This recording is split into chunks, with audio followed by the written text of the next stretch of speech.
John, 2 games into pre-season now, how pleased have you been with the progress that's been made?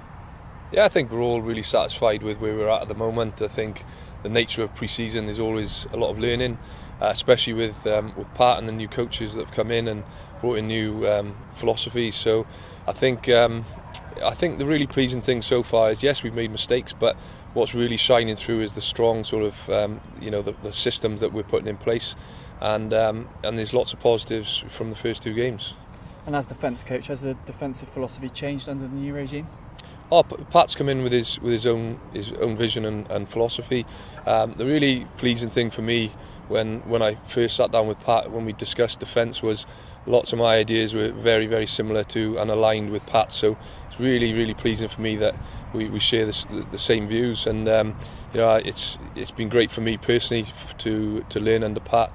Some of the stuff that he's brought in, and I think the first 2 games, I think what's been good is, like I say, our system's has been pretty good. Yes, we've made mistakes, but most of them are sort of individual system errors, and obviously we can improve on those. But yeah, I think our overall headline messages are coming through, and but we need to look to keep building each week. And looking ahead to this weekend, can we expect to see any players returning from injury? Yeah, I think certainly some of the international players are coming back into the frame.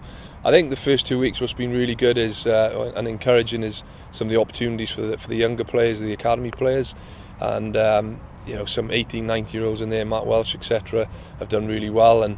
But obviously the next 2 games now, we get some of the international players back, and again, really good timing for us, especially with the opposition now, Scarlets and Connacht, 2 really good tests for us, building into Hartpury.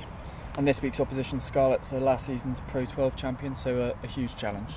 Yeah, so it's a great challenge for us, because probably opposition that we're not used to facing. Obviously Bath and Quins that we're quite familiar with from last year, but Scarlets pose probably a different challenge. As you mentioned, Pro 12 champions, play some really good attacking rugby, but also put a lot of pressure on at the breakdown as well. So it's a real good test for us this weekend, and hopefully we just need to keep improving, keep learning, and building nicely towards Hartpury.